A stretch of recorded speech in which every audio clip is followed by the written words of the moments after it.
In 1981, the city of Chicago was a place still suffocating under the heavy weight of a nightmare it thought had finally ended.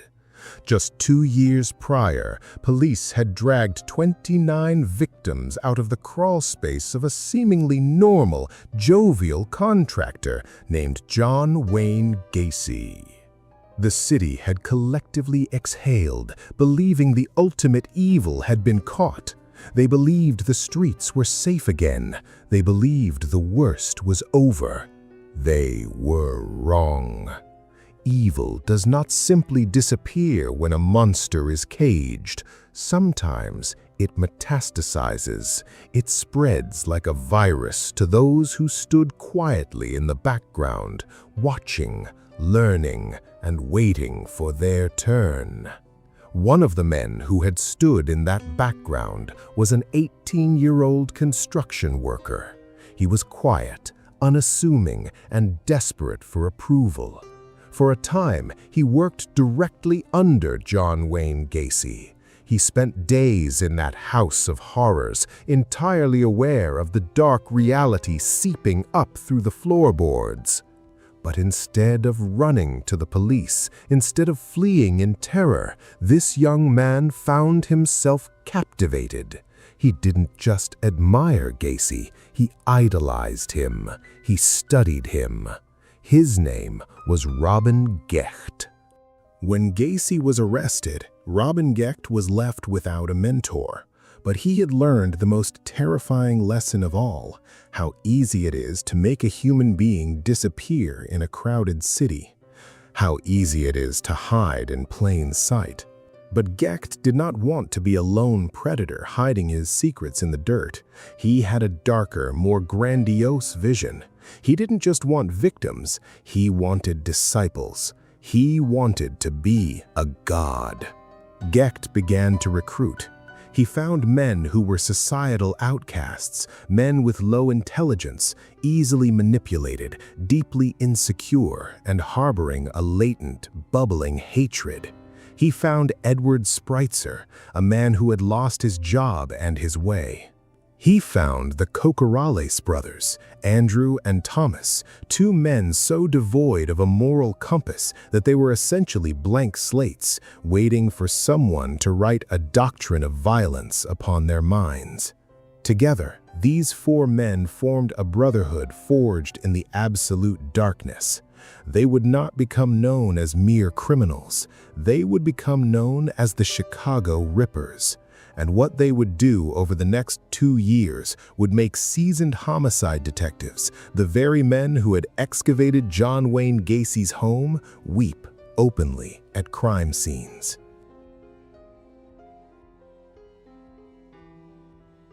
It is May 23, 1981. A 28-year-old woman named Linda Sutton is walking home in the early hours of the morning. The streets are quiet. The hum of the city is a distant whisper. A red Dodge van slowly pulls up alongside her.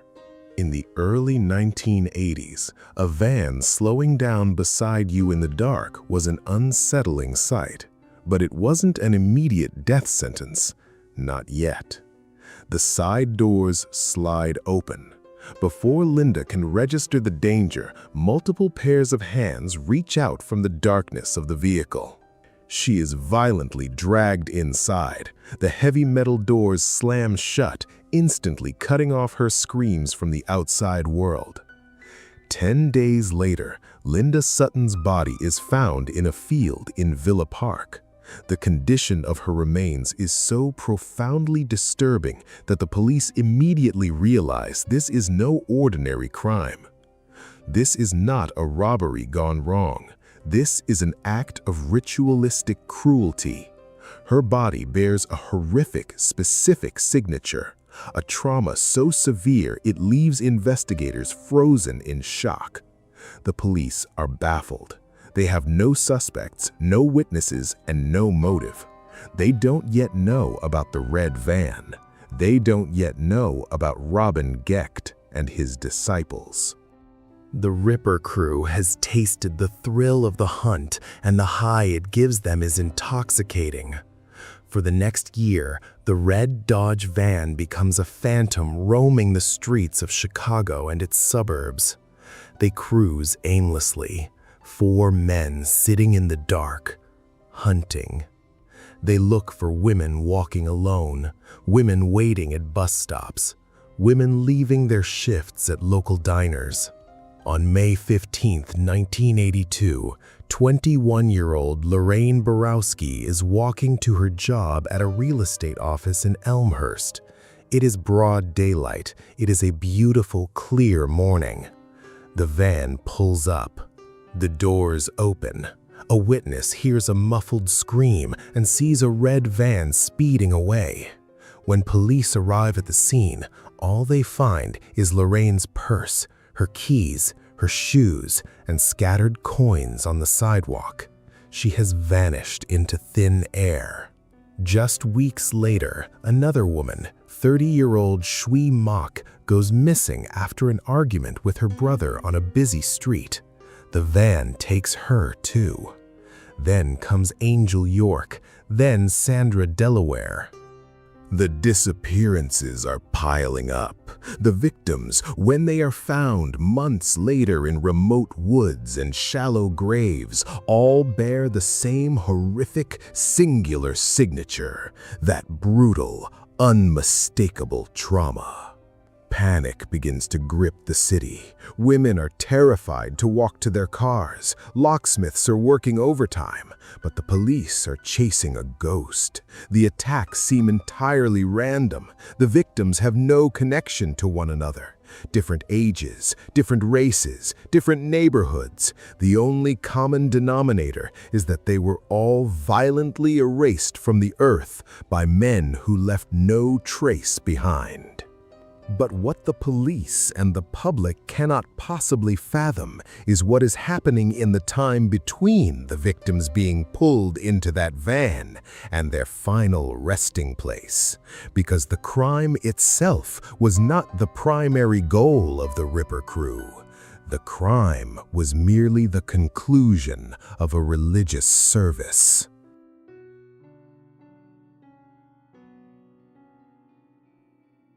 Robin Gecht's home on the northwest side of Chicago looked like any other house on the block. He was married, he had children. To the neighbors, he was just a quiet man who worked hard and kept to himself.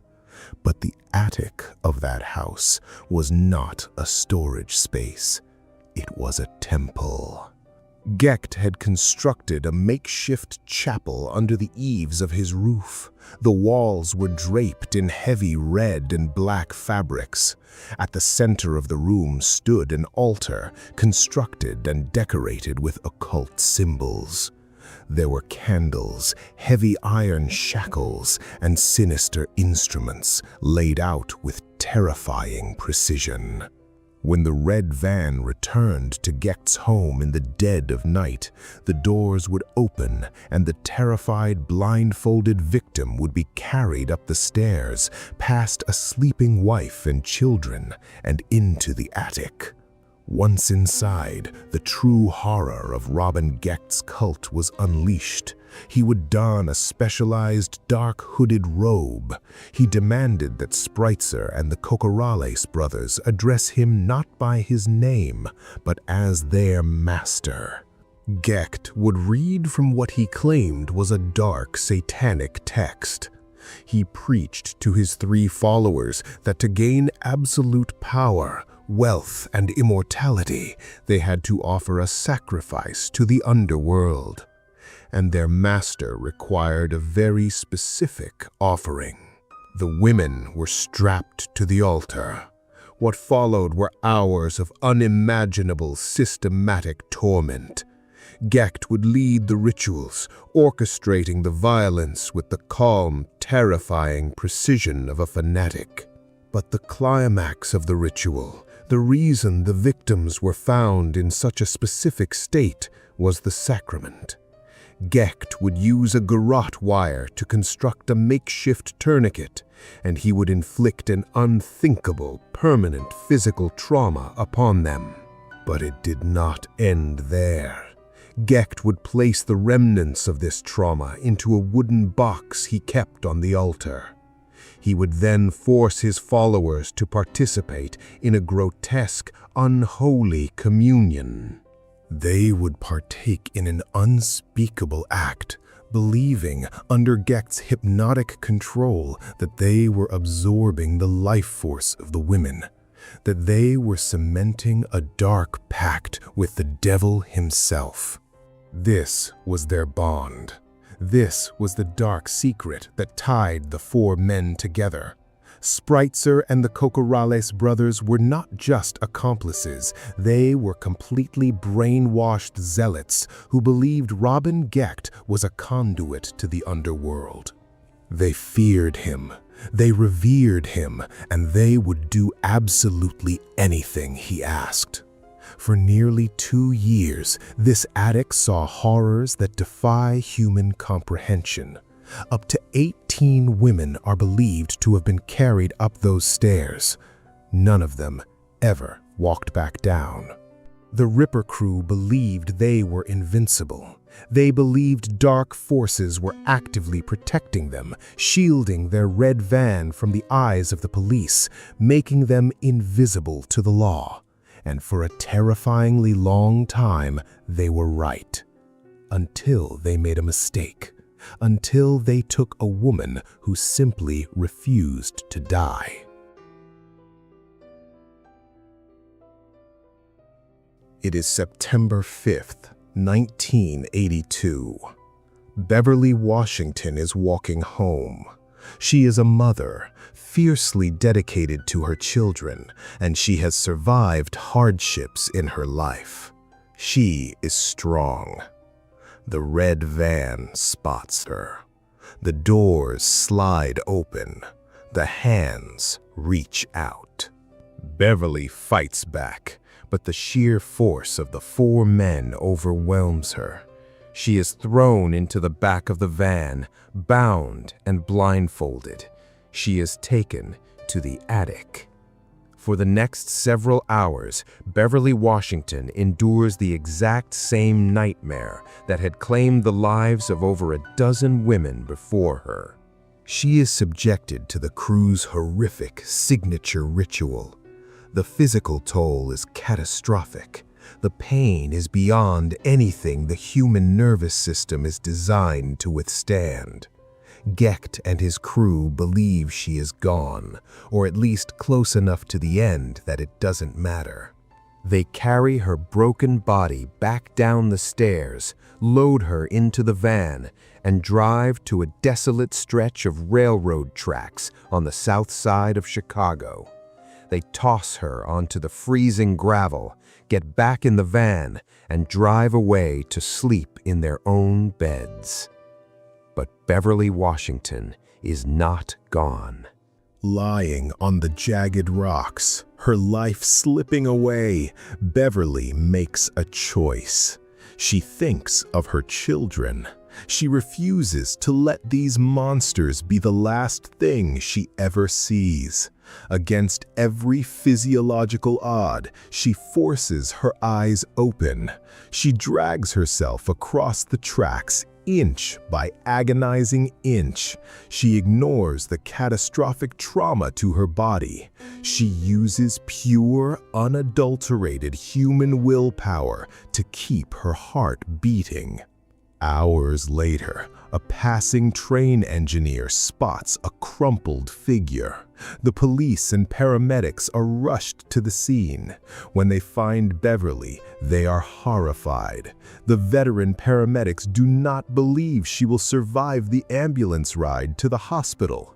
But Beverly holds on. She survives the ride. She survives the emergency surgery. She stabilizes, and then she speaks. Detectives stand by her hospital bed, expecting her memories to be fractured by trauma. Instead, Beverly Washington looks at them with piercing clarity. She remembers everything. She remembers the sounds. She remembers the blindfold slipping.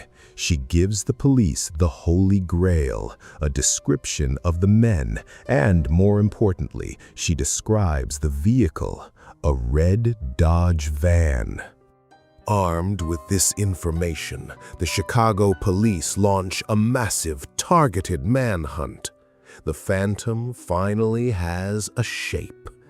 Detectives begin scouring the streets, running plates, checking every registered red van in the district. It takes weeks of relentless police work, but finally, an officer spots a van matching the description. It is parked near a motel. The police run the plates. They belong to a man named Robin Gecht. They bring Gecht in for questioning. He sits in the interrogation room, entirely relaxed. He is arrogant. He smiles. He denies knowing anything about any crimes, any red van, any rituals. He thinks he is smarter than the detectives. He thinks his dark pact has made him untouchable. But the police don't just stop at Gecht. They look at his associates. They bring in Edward Spreitzer. They bring in Andrew and Thomas Cocorales. Robin Gecht was a hardened psychopath, capable of withstanding police pressure. But his followers, they were weak. They were cowards who only felt strong when they were hunting in a pack.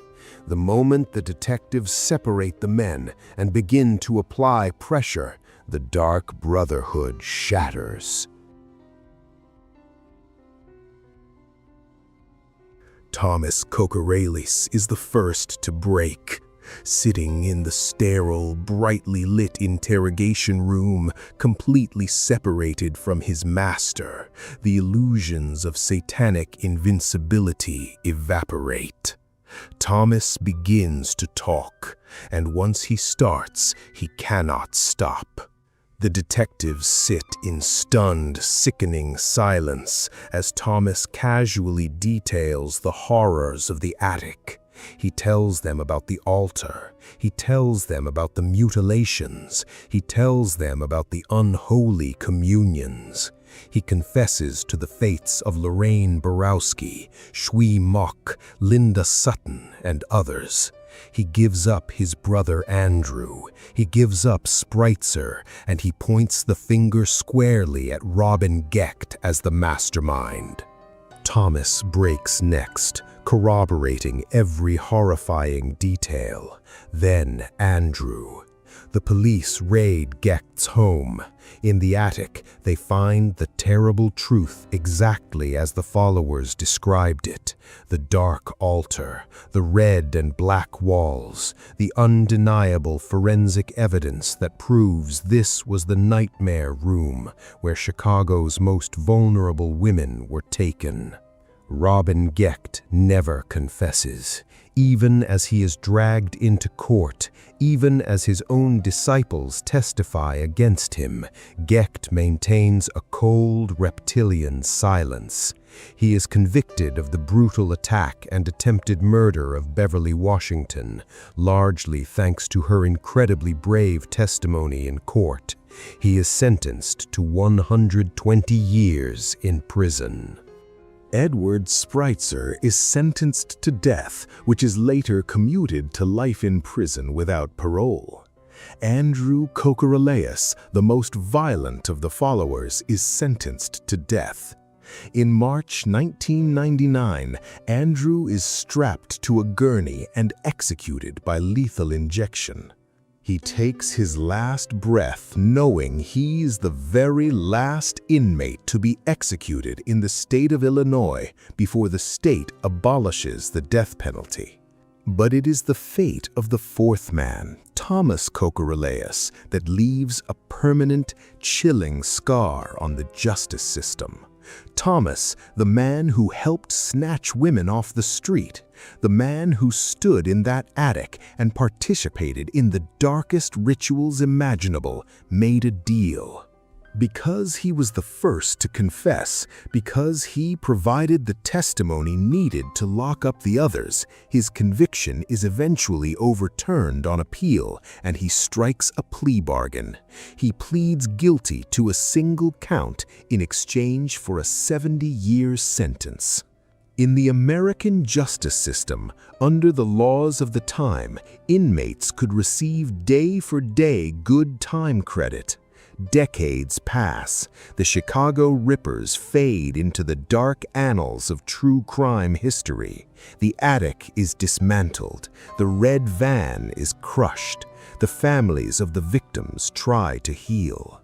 Then comes the morning of March 29, 2019. The doors of the Taylorville Correctional Center slide open. A man with graying hair and a quiet demeanor walks out into the sunlight. He is wearing civilian clothes. He holds a small bag of his belongings. It is Thomas Kokoraleis. He is 58 years old. He has served half of his 70-year sentence, and legally, his debt to society is considered paid in full. The state of Illinois desperately tries to classify him as a dangerous predator to keep him locked in a psychiatric facility. But they fail. The legal threshold cannot be met. The law dictates that he must be freed. The brother of Lorraine Borowski, the young woman whose shoes were left on the sidewalk, is forced to watch on the morning news as one of the men who committed unspeakable acts against his sister walks free. Today, Thomas Kokoraleis is out there. He has lived in a halfway house. He has walked the streets. He has stood in line at the grocery store, perhaps right behind someone who has no idea who he is or what he has done. Robin Gecht wanted to create a nightmare that Chicago would never forget. He wanted to unleash an evil that could not be contained. Gecht will die in a concrete cell, a forgotten, impotent old man. But the truest horror of the Chicago Rippers isn't just what happened in that attic in 1982. It is the fact that you can commit the most unspeakable atrocities imaginable. You can participate in the absolute worst of human depravity. And still, one day, the prison doors might just open for you. The monsters don't always stay in the dark. Sometimes they walk right back out into the light, and they live right next door.